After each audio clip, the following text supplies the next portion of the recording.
Nesse vídeo eu vou falar 7 dicas bem simples que eu usei no dia da prova para passar na medicina da USP pelo Enem. E no final do vídeo, como bônus, eu vou falar um truque bem bobo que eu usava para não ficar nervoso no dia da prova. Então vamos lá, primeira dica e talvez a mais importante. Você sempre quer começar as questões do dia 1 do Enem lendo a pergunta antes de ler o texto. Cada questão no Enem tem um formato de texto, pergunta e alternativas. Você não quer começar lendo o texto, você quer ler a pergunta antes. A partir da pergunta você decide se tem que ler o texto inteiro, parte do texto, ou não tem que ler o texto, e caso tenha que ler o texto, você já sabe exatamente o que você vai estar procurando no texto, assim você não vai ter que ler ele 2 vezes. Com isso você melhora um pouco o seu tempo de prova e vai ter mais tempo para pensar nas questões mais desafiadoras. Então vamos para a segunda dica. Sempre que você marcar uma alternativa que você considera a certa, dá uma lida de novo no final da pergunta, somando com a alternativa. Fazendo isso, você vai formar uma frase e essa frase tem que fazer sentido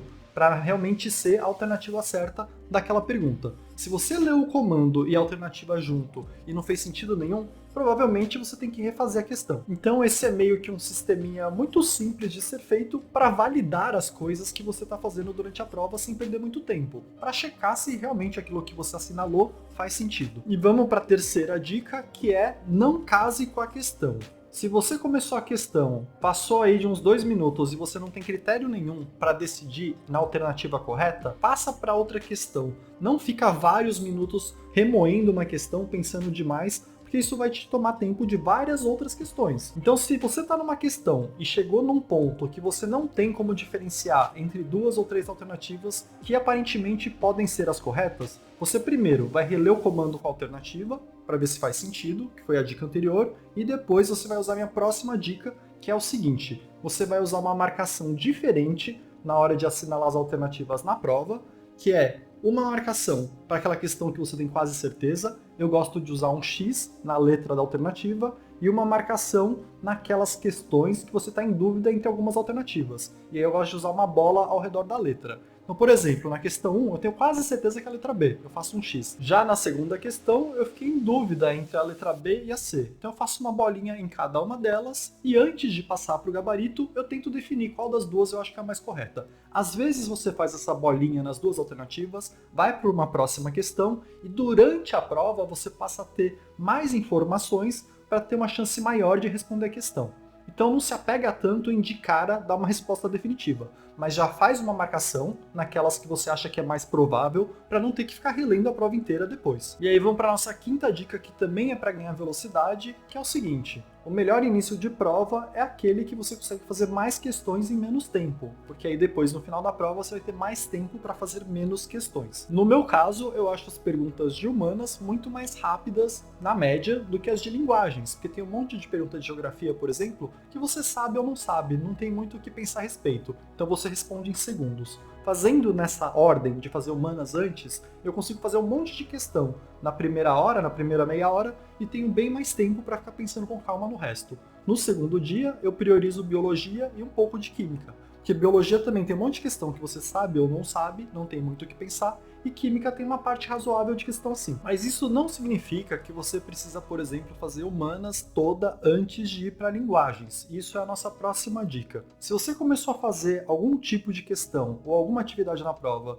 e está muito cansado, vale a pena você mudar de atividade para dar uma descansada e recuperar um pouco da sua energia. Então vamos supor que você já fez 20 questões de humanas e está dando aquela cansada, você está ficando mais lento para responder as questões. Muda de atividade, ou vai fazer pergunta de linguagens, ou vai passar algumas questões para o gabarito, ou volta para sua redação. E aí você vai dar uma recuperadinha na sua energia, pode ser também beber água, ir ao banheiro, qualquer coisa que tire sua cabeça daquele processo que está cansando demais. Aí você vai para um processo novo, você vai estar com mais energia no começo, vai começar a cansar de novo, quando começar a cansar de novo, você vai para outra atividade. Então, sei lá, você começou com humanas até cansar, aí foi linguagens até cansar, aí passa para o gabarito um tempo, aí volta para humanas. Você não precisa ter apego de fazer tudo de uma coisa de uma vez só. É melhor você sempre tentar manter um pico de foco e energia, porque assim você faz as questões mais rápido e se distrai menos, você tem menos erro por bobeira. Então vamos para a nossa próxima dica, que é relacionada à redação, e muita gente pergunta: faço no começo, faço no meio?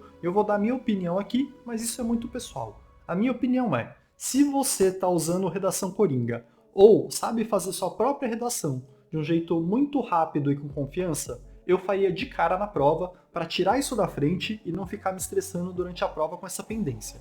Agora, se você não tem essa segurança toda com redação ou demora demais, eu faria por partes. Eu começaria minha prova lendo do que se trata a redação e anotando algumas palavras-chave do que eu pretendo falar na introdução, no argumento 1, no argumento 2. E aí, dependendo da minha confiança, eu começaria a fazer o rascunho ou faria umas questões antes para dar uma trabalhada nesses assuntos antes de me comprometer com o que vai ser minha redação final. Mas, de novo, isso é muito pessoal. A única coisa que eu acho que você não pode fazer de jeito nenhum é deixar a redação para o final, porque a redação vale muito na sua nota do Enem. É algo que é importante que você vá bem. E essa foi a última das dicas mais práticas. Eu vou fazer um comentário que é um ponto de atenção. Eu vou falar o que eu fazia para não ficar nervoso, que vai funcionar para algumas pessoas e para outras não. E no final do vídeo eu vou deixar uma dica um pouco maior para quem ainda está precisando de uma ajudinha para essa prova. Então vamos lá, gabarito. Você tem que ter muita atenção na hora de passar para o gabarito, porque errar a questão porque passou errado para o gabarito é uma coisa que você vai lembrar o resto da sua vida e vai se arrepender para sempre.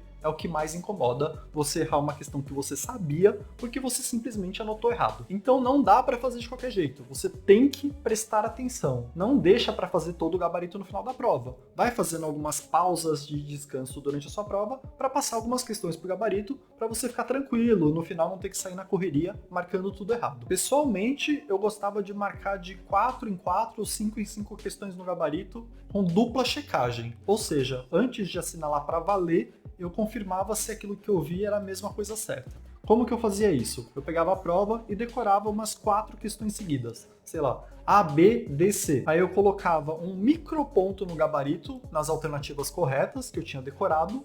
Antes de marcar a alternativa inteira, eu lia de novo o que eu tinha marcado no gabarito. Então, no gabarito eu coloquei lá, A, B, D, C. Eu ia na prova e checava se realmente era A, B, D, C naquelas questões que eu tinha decorado.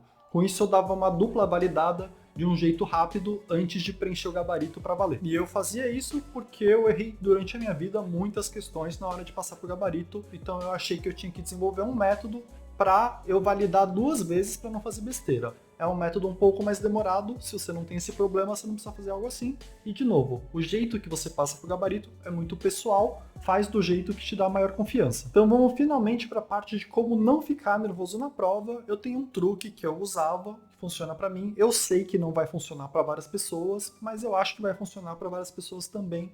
E é uma coisa muito simples, é só um jeito de pensar em relação à prova. E aí é o seguinte, estar nervoso na prova te tira muitos pontos, por vários motivos. Primeiro, que você fica sem confiança para assinalar a alternativa certa. Segundo, que você esquece uma parte da matéria porque você está nervoso demais.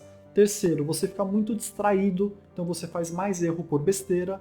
Então, ficar nervoso diminui sua nota. Eu sempre conto uma história aqui no canal que tinha eu e uma amiga, a gente foi idêntico no ano inteiro, assim, a gente tirou as mesmas notas nos simulados, foi nas mesmas aulas, fez as mesmas lições, a gente tinha o mesmo conhecimento, mas chegou na prova, eu fiz 160 e ela fez 140. E eu atribuo essa diferença de 20 pontos, que é uma diferença imensa, então ela de 140 poderia ter ido para 160, não foi por nervosismo. Então, te dar pontos, fazer coisas para que você não fique nervoso na hora da prova. O ideal é você dormir bem essa noite, parar de pensar tanto na matéria, parar de ficar preocupado, mas o truque que eu usava é o seguinte: quase todo mundo fica nervoso na prova e a gente já sabe que ficar nervoso tira pontos. O truque que eu usava, e é um truque bobo, eu sei, mas vai funcionar para alguns de vocês, em vez de pensar que ficar nervoso vai me tirar pontos, eu pensava que se eu desviar o meu pensamento para não ficar nervoso, eu vou ganhar pontos. Então, cada vez que eu começava a ficar preocupado ou nervoso,